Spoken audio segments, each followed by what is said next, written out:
fait 25 ans que Blade est sorti au cinéma. Ça fait 23 ans que le premier film X-Men est sorti, celui de Bryan Singer. Ça fait 22 ans que le premier Spider-Man de Sam Raimi est sorti. Plus de 100 films de super-héros, d'énormes succès, des sagas incroyables avec en finale, vous le savez, du Avengers Endgame, du Avengers Infinity War, du Captain America Civil War. Des films exceptionnels qui nous ont fait rêver, qui ont séduit le monde entier. Les comics et ces personnages de comics sont devenus cool à travers les écrans, mais le cinéma a échoué à nous faire lire des comics, à vous faire lire des comics, à rendre les comics cool et populaires. Et c'est le grand échec de ces 25 dernières années. Et oui, un échec cuisant, puisque c'est la plus grande publicité possible, une centaine de films au cinéma, des succès à coût de milliards de dollars, et les comics sont restés sur le bas-côté. Ils sont restés à la station essence alors que la famille partait en vacances en voiture sur l'autoroute du soleil.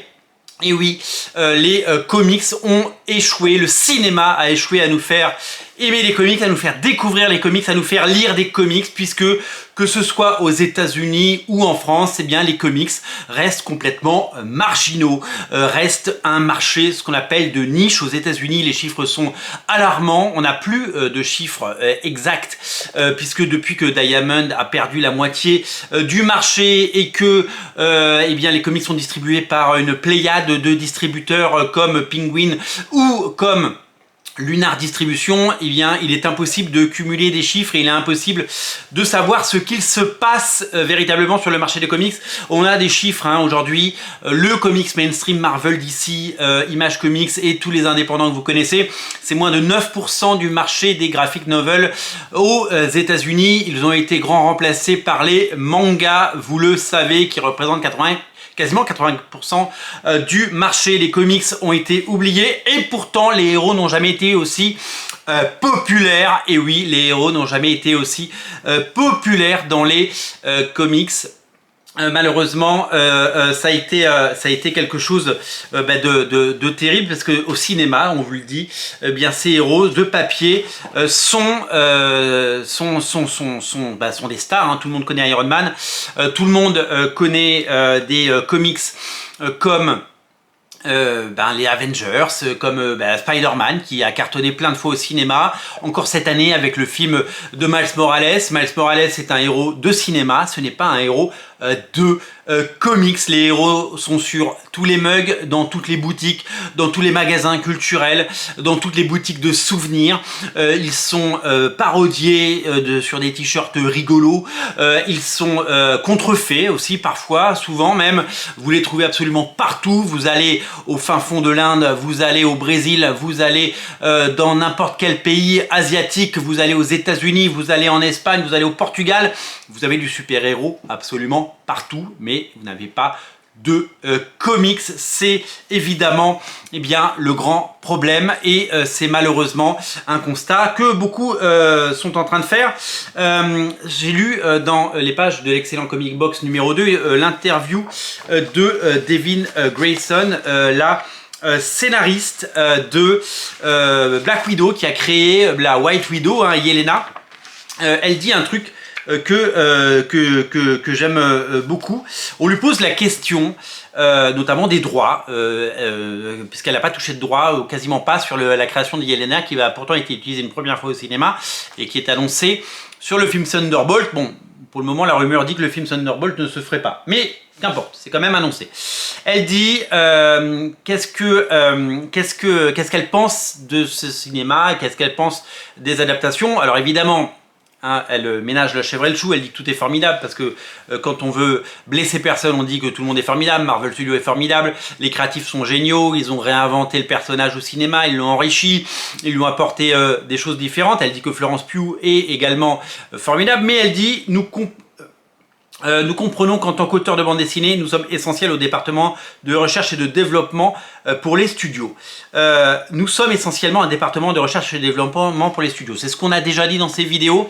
En gros, les comics d'aujourd'hui, eh bien, c'est des scénarios gratuits pour Hollywood. Si vous voulez embaucher un scénariste à Hollywood pour écrire le prochain Avengers, il va vous demander $1 million minimum. Souvenez-vous à la grande époque de Basic Instinct, il y avait même des scénaristes qui se faisaient payer $20 millions.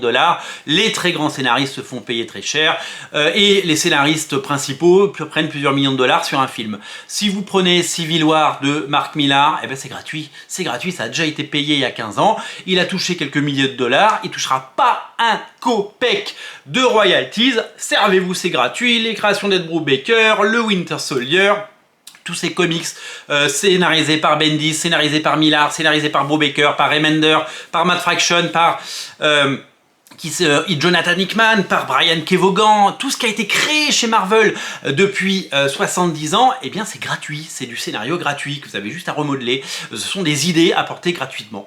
Et ça c'est quand même malheureusement le constat d'aujourd'hui, c'est que les comics aujourd'hui eh bien n'intéressent personne, on l'a vu, hein, il n'y a pas de comics dans les Disney Store, il n'y a pas de comics dans les parcs Disney, ce qu'ils veulent vendre c'est de la licence, ce qu'ils veulent vendre c'est des sweats, c'est faire des deals, des DTR, ce qu'on appelle les direct retail avec des grandes marques comme Uniqlo ou Zara.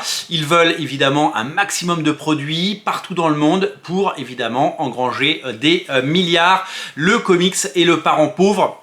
Le comics est devenu eh bien quelque chose de assez hermétique pour les lecteurs et malheureusement eh bien le cinéma a réussi ce pari. Un temps en tout cas, parce que vous savez, il y a des vagues. Moi je me souviens, après le succès de X-Men et Spider-Man, on s'est tapé des merdes comme Ghost Rider et Daredevil. On nous avait dit que c'était la fin du cinéma de super-héros, que c'était terminé. Et puis évidemment, il y a Marvel Studios qui est arrivé, qui a tout pété, jusqu'à Endgame. Après, il y a un autre trou d'air, et puis là, on se tape des horreurs comme Ant-Man 3, Quantum Mania, des choses horribles comme Secret Invasion sur Disney+, irregardable, et tout le monde dit c'est la fin des super-héros, les gens se sont lassés. Ça reviendra, vous inquiétez pas, c'est des vagues, ça monte et ça descend, c'est comme les rues de San Francisco. L'important c'est d'arriver au Golden Gate Bridge, qui est le pont qui vous mènera vers de nouveaux horizons, tout simplement. Non, clairement, il se passe quelque chose de très bizarre dans cet univers. On le dit, les héros n'ont jamais été aussi populaires, et les comics ne se sont jamais aussi peu vendus aux quatre coins du monde. Ils sont invisibles, les gens ne savent pas que ça existe, et même quand les gens savent que ça existe, eh bien ils sont complètement inaudibles. Prenez les séries régulières Spider-Man depuis 2-3 ans, prenez les séries Avengers, prenez cette pléiade et foultitude de numéro 1, de nouveaux épisodes. Je vais vous montrer un truc, j'ai acheté Amazing Spider-Man numéro 36. Déjà, c'est le numéro 36. Alors, en tout petit, ils mettent numéro 930 parce que s'ils n'avaient jamais fait de reboot, eh bien, ou de relaunch, ce serait le numéro 930. Donc, c'est la suite. Vous avez un comics scénarisé par Zeb Wells. Un scénariste qui est en roue libre. Je pense que personne ne le relit. Honnêtement, c'est pas passionnant. C'est pas passionnant. Je sais pas si vous avez lu Spider-Man de Zeb Wells, mais c'est pas passionnant. Au dessin, il y a un dessinateur, mais que j'adore. D'ailleurs, c'est la raison principale pour laquelle j'ai pris ce numéro. C'est Monsieur Ed McGuinness. Ed McGuinness, c'est un dessinateur absolument génial. À l'ancrage, c'est Mark Farmer, l'encreur de Alan Davis pendant très longtemps, et donc avec son trait tout en rondeur, eh bien ça s'associe parfaitement au trait de McGuinness. Quand on a un dessinateur comme Ed McGuinness sur des comics, on devrait lui laisser faire une série complète, lui laisser l'opportunité d'avoir de travailler avec un bon scénariste déjà, et de travailler suffisamment en amont pour nous proposer 6 ou 12 épisodes d'une série, d'un comics qui pourrait ressembler à des histoires complètes, comme souvenez-vous à l'époque le Spider-Man de Mark Millar avec Terry Dodson et Frank Shaw. Il y avait 2 dessinateurs, mais quel dessinateur! Pourquoi ne pas laisser à Ed McGuinness le loisir de dessiner 6 ou 12 numéros d'une histoire qui restera, qu'on pourra relier dans un beau livre, qu'on pourra offrir, qu'on pourra traduire, qu'on pourra vendre dans tous les pays. Non, on lui fait faire 3 épisodes par-ci, 3 épisodes par-là. Pendant ce temps, il y a un épisode après de Carrie Andrews, après il y a Patrick Gleason, après il y a John Romita Jr. qui revient. Il y a 18 dessinateurs, on ne comprend rien, c'est imbitable. On parlait des numéros 1 depuis 10 ans. Il y a eu combien de numéros 1 de Spider-Man? Même depuis 20 ans, il y a eu combien de numéros 1? Aujourd'hui, quand on parle de Spider-Man numéro 1, eh bien on ne sait pas de quel on parle. Est-ce qu'on parle de celui de Zeb Wells? Est-ce qu'on parle de celui de Nick Spencer? Est-ce qu'on parle du Spider-Man numéro 1 de Mark Millar, puisqu'il avait fait un numéro 1 il y a quelques années? On ne sait pas, on ne sait plus, on est perdu, et les comics sont devenus tout bonnement illisibles, et à cause de ça on ne comprend pas, on ne comprend rien, on ne sait pas par où commencer, et donc c'est tout simplement quelque chose qui aujourd'hui devient plus que carrément problématique, puisque l'ensemble de la profession se demande pourquoi acheter ça et pourquoi lire ça, surtout qu'un comics comme ça coûte 4,99 $, 5 $ pour 20 pages de BD. Le monde est devenu complètement fou. Le cinéma a réussi à rendre les super-héros populaires, à les rendre intelligibles. Vous regardez Iron Man 1, vous n'avez pas besoin de comprendre quoi que ce soit, vous regardez le film, vous prenez du plaisir. Vous regardez je sais pas, vous regardez Thor 3 par exemple, vous regardez les Avengers, vous regardez les Gardiens de la Galaxie, des héros qui n'existaient quasiment pas en papier et qui sont devenus des superstars du cinéma. Le troisième film était exceptionnel, je sais pas si vous l'avez vu, j'ai versé de chaudes larmes. Et bien aujourd'hui, si vous regardez cela, vous dites que le travail a été fait, qu'ils ont rendu les personnages à la fois cool, intelligibles et puis hyper populaires. Si vous prenez les comics, ensuite vous allez en boutique, que lire. Alors oui, il y a des choses hyper intéressantes. Oui, il y a du Ultimate qui plaira à tous ceux qui ont vu Avengers au cinéma. Ouais, il y a les Ultimate X-Men que je conseille à tout le monde si vous voulez lire des bons X-Men sans vous prendre la tête et sans avoir à tout comprendre et retrouver à peu près certains héros que vous avez vus au cinéma. Évidemment qu'il y a Ultimate Spider-Man qui est absolument génial, tout est disponible. Mais ce sont des omnibus qui coûtent entre 70 et 90 €. Elle est où la collection qui réédite ces comics, qui évidemment sera accessible à un large public, qui sera tout le temps disponible, qui sera au juste prix et qui rendra tout cela populaire et qui permettra aux gens d'être fiers de lire ces comics, peut-être de les offrir, de les faire découvrir à d'autres, et qui ne nous fera pas perdre en chemin sur cette longue route sinueuse et tortueuse des comics qu'on ne comprend plus. La gamme Ultimate qui revient, vous le savez, il y a une nouvelle gamme Ultimate qui arrive en 2024 aux États-Unis. La première gamme Ultimate aux années 2000, c'était une bonne idée. Les projets spéciaux et qui sont aujourd'hui reliés par des grands auteurs comme le Batman Deadly duo de Marc Silvestri, des séries courtes ou avec des mini-séries comme Hellboy, comme Lady Mechanica. Ça, c'est les bonnes idées. Il y a des bons auteurs, il y a de bons dessins, il y a des bonnes histoires et il y a surtout l'ensemble des tomes disponibles. Aujourd'hui, si vous voulez lire Spider-Man, on n'y comprend rien parce qu'il y a 18 séries, il y en a qui sont publiées en intégrale, d'autres en omnibus, d'autres en 100%. D'autres en deluxe. Quand il réédite les épisodes de Dan Slott, comme il y avait d'autres épisodes par d'autres auteurs qui n'ont pas réédité, on ne comprend pas. C'est devenu complètement illisible. Il faudrait que, et ce serait une bonne idée, Warner et Disney, DC et Marvel, regardent ce qui se fait du côté du cinéma pour montrer s'ils ont envie de le faire évidemment, pour montrer ce qui a marché, pourquoi ça a marché, pourquoi les recettes du cinéma ont marché. Je ne dis pas d'adapter les films en comics, ça n'a aucun intérêt de faire ça. Je dis juste, regardez la recette, regardez comment on fait un blockbuster. À une époque, les comics étaient pensés comme des blockbusters. Je me souviens quand Authority de Warren Ellis est sorti chez DC Wildstorm il y a plus de 20 ans. Warren Ellis avait dit qu'il pensait cette série comme un blockbuster, comme un film de Michael Bay. On peut penser ce qu'on veut de Michael Bay, mais Michael Bay, il a fait des succès mondiaux, il a fait des films exceptionnels que très peu de gens peuvent réaliser. Les plus gros divertissements, c'est après, je crois, Steven Spielberg et George Lucas, le plus gros faiseur de films au niveau box-office dans le monde. C'est quand même assez exceptionnel de voir le succès qu'il a. Quand Mark Millar est arrivé sur Ultimate avec Brian Hitch, il a fait pareil. Il a eu cette pensée blockbuster. Il s'est dit, on va en faire un blockbuster, il faut que ce soit impactant, il faut que les gens se disent waouh, il faut que quand les gens dépensent 2,99, 3,99, 5,99 ou achètent un bouquin, un Deluxe, un relié avec une histoire complète à 32 € ou un Batman Deadly Duo à 21 €, eh ben, il faut qu'on en ait pour notre argent et qu'on ait envie de revenir. Le cinéma a montré la voie, il y a eu des erreurs, il y a eu récemment des films affreux, il y a eu par le passé des films affreux, hein, Electra, es-tu là? Eh bien, ces films-là, si vous voulez, nous ont aussi aidé à progresser et nous ont aidé évidemment à comprendre ce qu'on voulait et ce que le public désirait. Et donc, le cinéma a appris et le comics n'a toujours pas appris. Alors oui, c'est vrai, Warner s'en fout, c'est juste un vivier de scénarios, les comics Batman et les comics Justice League. Oui, Disney se fout complètement des comics, la preuve. Eh ben, ils les vendent pas dans leur parc, ils les vendent pas dans leur store. C'est juste des licences, ce sont des marques qu'il faut mettre sur des t-shirts, sur des polos, sur des sweatshirts et sur un maximum de mugs. Ils se foutent de savoir si les comics se lisent.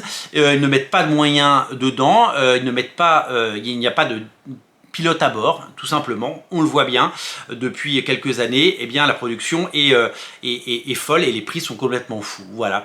Donc je pense que malheureusement, le cinéma a gagné, puisque les gros studios ont gagné des milliards avec tous ces films, et celui qui en pâtit aujourd'hui, parce qu'il suffit de voir la qualité aujourd'hui des comics qui sont produits et des comics qui nous sont proposés dans les rayons, hein. Moi quand je vais acheter de la VO, eh bien je prends quelques comics malheureusement par habitude, un peu de X-Men, un peu de Batman et un peu de Spider-Man. Je fais partie de ces gens qui continuent à alimenter un système, mais bon, j'aime trop le dessin d'Ed McGuinness par exemple, je craque, hein, je suis faible, mais je pense que il faut tout réinventer. Il faut se donner les moyens, il faut que le lecteur de comics, alors oui, il n'y en a pas beaucoup des lecteurs de comics, donc forcément on va pas essayer de mettre un budget pour essayer de leur plaire, mais il faudrait évidemment tout repenser, on espère qu'un jour les comics redeviendront cool, on espère qu'un jour les comics donneront envie aux gens de se déplacer. Pour cela, il faut qu'ils soient bien produits, il faut que les auteurs soient bien payés, qu'ils soient connus et reconnus. John Byrne l'a dit, hein, on ne se souviendra pas de lui. Pourtant, il va laisser évidemment un immense héritage à tout le monde. John Byrne, il va évidemment proposer des choses absolument incroyables. Il a proposé des choses incroyables, mais qui se souviendra de lui quand on entend dans la presse, quand on parle de comics, on évoque vaguement Stan Lee et on évoque très rarement les auteurs stars des années 90. On a oublié le succès, la folie Image Comics du début des années 90, les millions de comics vendus, tout ça, l'histoire l'a oublié, l'histoire l'a englouti. C'est les films qui restent et ces films ont échoué à nous faire aimer et lire des comics. La faute évidemment aux éditeurs. Quand Marvel fait un film, il gagne $1 million. Quand ils font un Spider-Man, au pire, sur un comics à 5 €, s'ils en vendent 50 000, vous faites le calcul, ça fait 250 000 $. Sur les 250 000 $, ils doivent récupérer entre 10 et 20% de la somme, parce que vous savez, il y a des distributeurs et il y a la part libraire, etc. Il reste 25 000 $. Un comic, ça coûte 10 000 $ à produire. Et voilà, ils se mettent 15 000 balles dans la poche. Donc finalement, le contrôle de gestion de Disney, ils se disent à quoi bon mettre des ronds là-dedans. Au pire, on va gagner 15 000 balles, alors que si on fait un film, c'est 1 ou 2 milliards. Voilà, vous avez tout compris. Voilà pour cet éclaircissement. Le marché des comics, c'est compliqué, mais vous le savez, il y a des succès. Batman Deadly Duo en est un, Lady Mechanica en est un autre, Nice House on the Lake évidemment. Heureusement qu'il y a ces titres qui nous font rêver, de bons titres de qualité à lire. Nous on sera toujours là pour défendre les comics et pour les faire vivre, parce qu'on aime ça et que c'est une passion et qu'on aimerait que cette passion déborde. On aimerait qu'il y ait plus de comics de qualité à proposer aux gens qu'on aime, à faire découvrir. Moi je peine à essayer de faire découvrir des comics à mes proches parce que souvent je ne sais pas quoi leur faire lire. Quand on me demande attends, qu'est-ce que tu me conseilles sur Spider-Man? Soit les bouquins qui sont intéressants ne sont pas disponibles. Pourquoi un bouquin comme Spider-Man par Charles Vess, Esprit de la Terre, peint. Pourquoi il n'est pas disponible? Ça se passe en Écosse, les décors sont sublimes, il y a des châteaux, il y a des fantômes, il y a Spider-Man. Et ben ça, vous le rééditez en bel album, BD, format BD, et ben ça marche, les gens seront contents. Je ne comprends pas pourquoi ce n'est pas réédité. Pourquoi ces bouquins ne sont pas réédités? Pourquoi le catalogue, le fond Marvel n'est pas plus mis en avant, et pourquoi on ne crée pas de beaux projets au long cours, des projets magnifiques, des projets de prestige comme je l'ai dit tout à l'heure, eh bien des mini-séries qu'on a pu avoir à l'époque de Marvel Knight, ou eh bien des choses récentes comme Batman Silence ou encore le Batman Deadly Duo dont je vous ai beaucoup parlé ces derniers jours. Voilà pour cette émission. Je suis désolé de voir que le cinéma, qui est le plus grand vecteur de publicité au monde, n'a pas bénéficié aux comics. Peut-être que les temps changeront, tout est possible, puisque évidemment l'avenir nous appartient. Salut!